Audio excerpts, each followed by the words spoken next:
You're 23, backing a rented box truck into a furniture store loading dock at 6 a.m., making $18 an hour for Elsa's delivery company. 17 years later, you sell a logistics operation with terminals in 3 states for $5.2 million cash. Between those two moments sits a $900 billion industry that moves everything Americans buy, eat, and build with. This is how far you can go owning a box truck business. If you like breakdowns of how businesses actually grow from the inside, subscribe.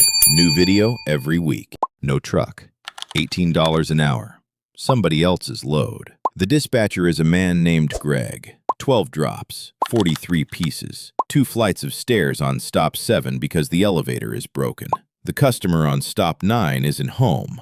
You wait 22 minutes. She never answers. The couch goes back to the warehouse uninvoiced. Greg logs it as a failed delivery. Nobody asks why you waited. You make $18 an hour. The company billed $340 for that route. You've been here 2 years. Last January, you asked Greg about moving into dispatch. He said he'd look into it. Last week, they hired someone from outside. His name is Brandon. Brandon has never driven a box truck. You drive home that Friday with the math in your head. You start saving the following Monday. The average box truck driver in America earns $47,000 to $58,000 a year in 2026. The gap between bottom and top isn't experience. It's whether you own the truck or somebody else does. One truck. $22,000 in debt. Month 1. $14,000 saved over 2 years. A used 2019 Isuzu NPR with 94,000 miles in Atlanta for $34,000. 14 down. $412 a month for 48 months. Insurance quote arrives 3 days later. $9,100 for year 1. New authority tax. Nobody knows you yet. Motor carrier number filed. $300. Non-refundable. On paper, a trucking company. In reality, one blown engine from losing everything. First week, 3 loads. Gross $1,840. Fuel $310. Tolls $78.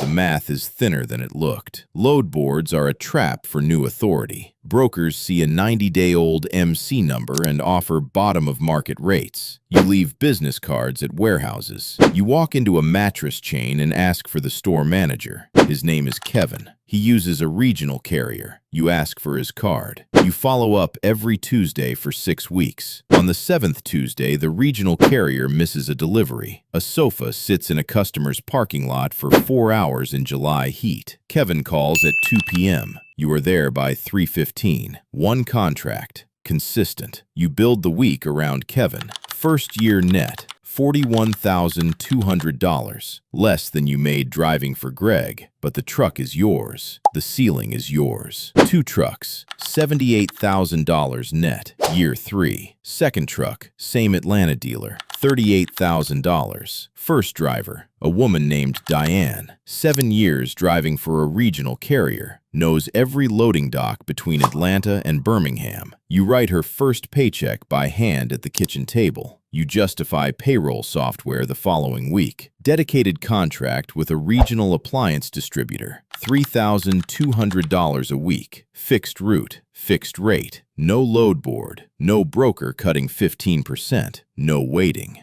The difference between a load board carrier and a contract carrier is the difference between hunting for food every day and having a garden. The load board feels faster. It's where most small carriers stay broke. Year 3 revenue, $312,000. Net, $78,000. Bigger than any W-2 you ever signed. You buy a 3rd truck. 6 months in, Kevin calls. His district manager wants to meet. 14 retail locations across Georgia and Alabama. More volume available. You say yes before you know how you'll do it. You figure it out after. Kevin just became the most valuable phone call in your business history. 5 trucks.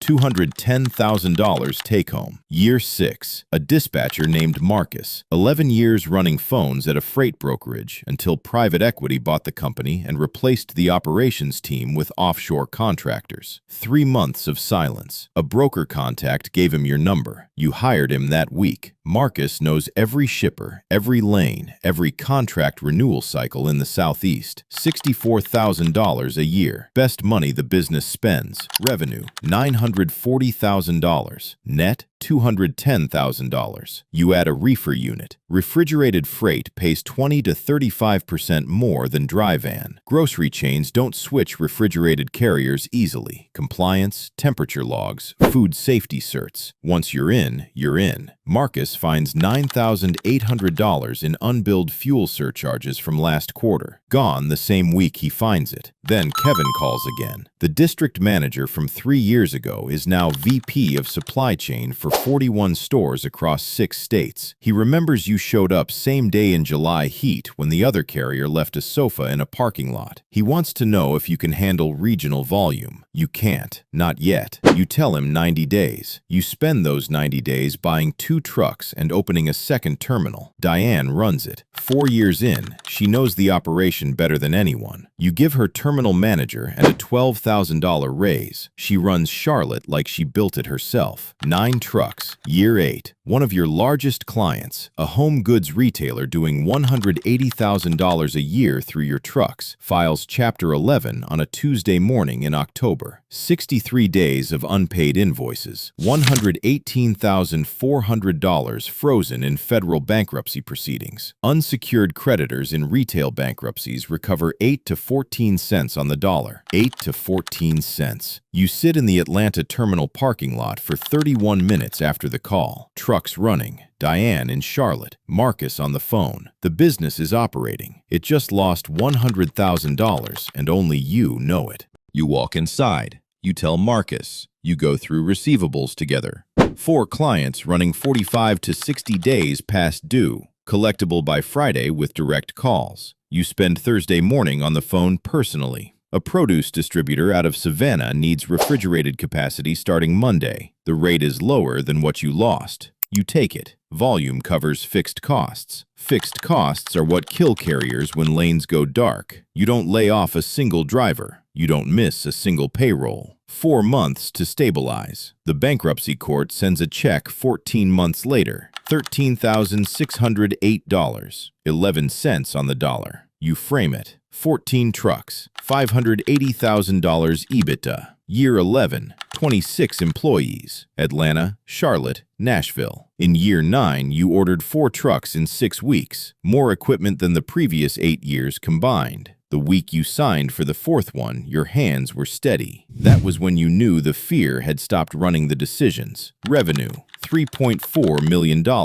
Dedicated contracts, 79%. Load board, under 8%. The 41-store contract signs. $14,800 a week, $769,600 annualized. Kevin gets a case of good bourbon shipped to his house. No note. He knows why. A consolidator calls. 4 to 5 times EBITDA. At 4 times, $2.32 million.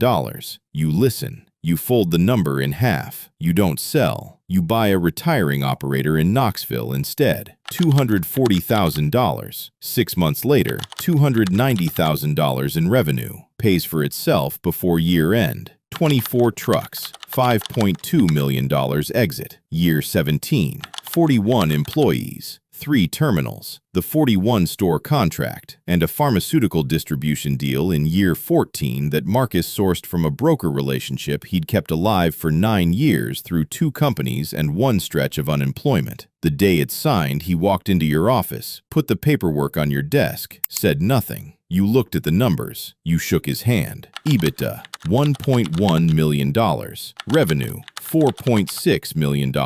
3 offers in 5 months. Regional carrier. Private equity platform. National 3PL. You hire a broker at 8.5%. Final number, $5.2 million cash plus $1.3 million in fleet value. The wire clears Wednesday morning. Your daughter's school play. 3rd grade. She's playing a tree. The phone buzzes. You check it once, face down on the seat. The tree has 3 lines. You listen to all 3. 1 truck in an Atlanta lot. 14,000 down. Brandon getting the job you asked about for 11 months. A sofa delivered same day in July heat. And 17 years of answering the phone when the rate barely covered the fuel. Diane still runs Charlotte. She bought 2% of the platform at close. Marcus drove a route himself on his last day. First time in 11 years. He came back, left his keys on the desk, and walked out. Kevin retired last spring. His replacement doesn't know your name. The contract runs through 2028. The road doesn't care who owns the trucks. The loads move every day regardless. The only question that ever mattered: how far were you willing to go? Subscribe if you want to see how far the next one goes.